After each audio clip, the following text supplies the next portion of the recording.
All right. Today we are going to be starting something called subtraction. Can you say subtraction?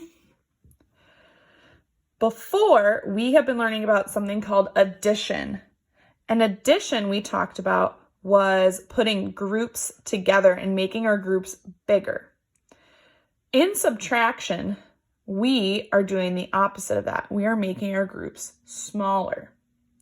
So we are going to start kind of a little bit easier, where all we're going to do is we're going to be identifying how many are left. And that's our objective today. So our objective for today is students will be able to identify how many are left, which is called the difference, in a subtraction problem. Now there are some big words in there, but we'll go over each of them. The first one that we're going to talk about is subtraction. And I kind of already talked about that a little bit, how subtraction, instead of putting groups together, is we're going to be taking away. Okay, so we're going to be taking away with subtraction. The next word that's kind of a big word is this word right here. It's called the difference. Can everybody say difference? When we had an addition problem, we had a special math name for our answer, which was the sum. That was our fancy math word for our answer in an addition problem. When we talk about subtraction, the fancy math name that we use for the answer is called the difference. So whenever I say, what is the difference? What I'm asking is, what is the answer? So let's start here. What is subtraction? Now, we kind of already talked about this before, but subtraction is taking away. Everybody say subtraction is taking away. So whenever we have a subtraction problem, our number or our answer or our difference is going to be getting smaller. So here, let's start with this problem. The first way that we're going to learn about subtraction is just by counting how many is left. So here, I give you a picture. I give you a picture of 1, 2, 3 apples. But I notice that one of my apples is crossed out. That means that I am taking it away. It's not going to be a part of my difference or my answer anymore. Now, when I have a problem, a subtraction problem that looks like this, I'm going to follow some steps. And here are my steps. The first thing that I'm going to do is I'm going to circle the pictures that are not crossed out. So when I look at my picture of 3 apples, I'm going to pick the ones that are not crossed out. So I see this one is not crossed out and this one is not crossed out. So I'm going to circle those 2 because that's showing me what is left. Okay. The next thing that I'm going to do is count the pictures that are not crossed out. So when I show my work, I need to count the pictures that are not crossed out. Here I go. Ready? 1, 2. And the last step that I need to do is I need to write the difference. So if I had 3 apples and one of them got taken away, how many apples do I have left? 1, 2. The difference is 2. You just did a subtraction problem. Let's try another one.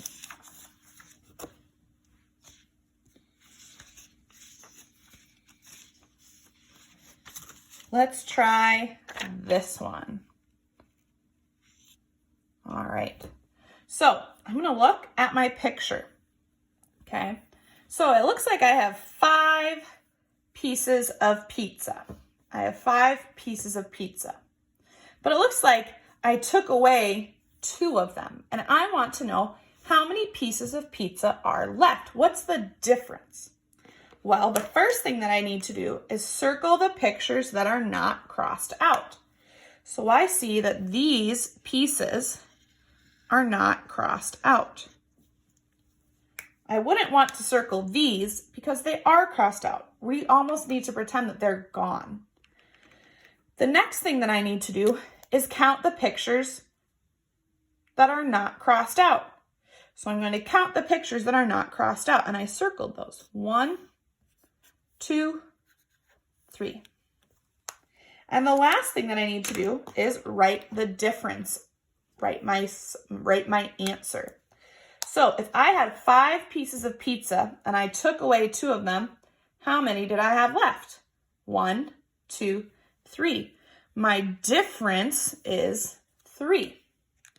Good job.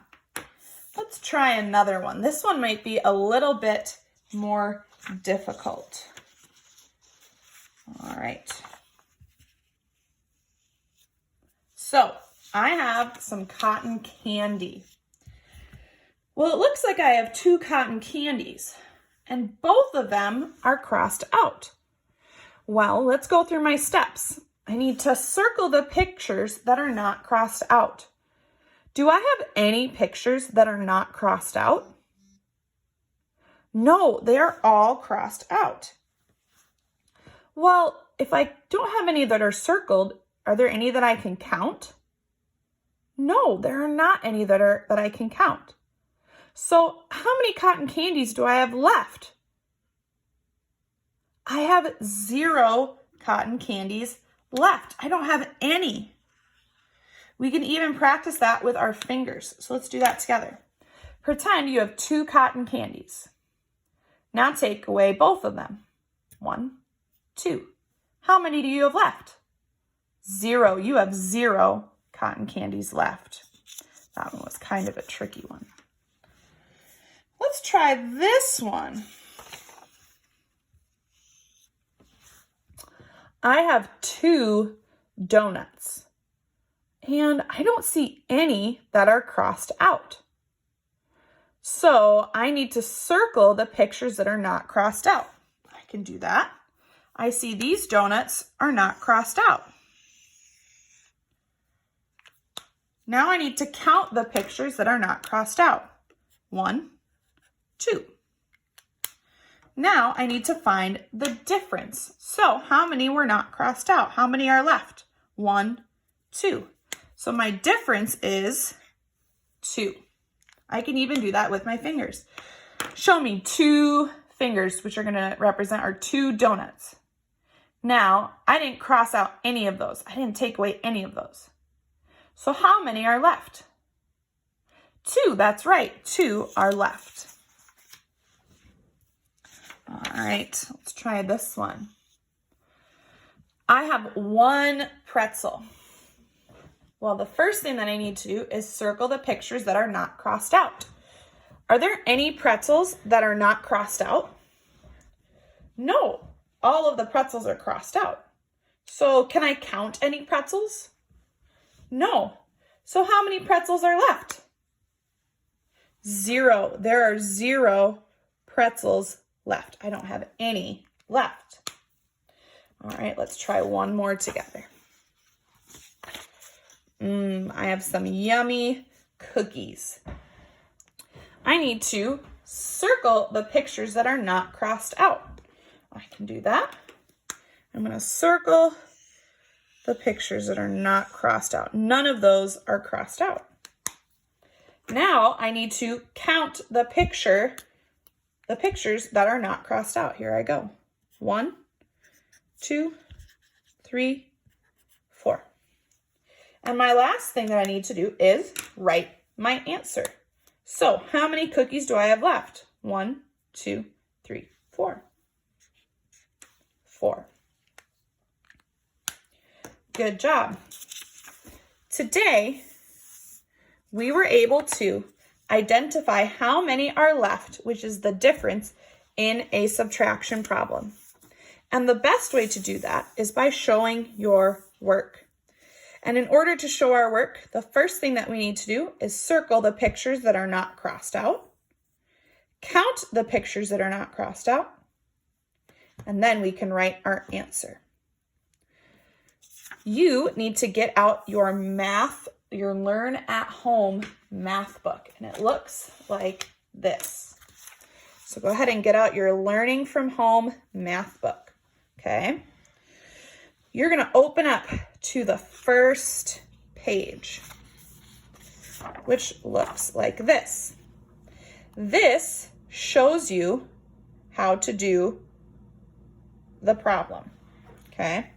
Miss K noticed a mistake. This should be a 3, so you can go ahead and change that in your book. All right. So if you need to help remembering how to do this problem, you can turn back to this page and you can see the different steps of how to solve this problem. Now, for your practice today, you're going to turn to this page. On the top, it says Monday, March 30th, and on the bottom, there's a little number 1. And you're going to do 1, 2, 3, 4, 5 problems. I will do the first one with you. So the first thing that I need to do, and remember, you always need to show your work. That's so important that you show your work. I even wrote it up here for you. Show your work. All right, so the first thing that I'm going to do is circle the pictures that are not crossed out. The next thing that I'm going to do is count the pictures that are not crossed out. And the last thing I'm going to do is write my answer. Okay. All right, then you are going to do the rest of these by yourself, making sure that you show your work.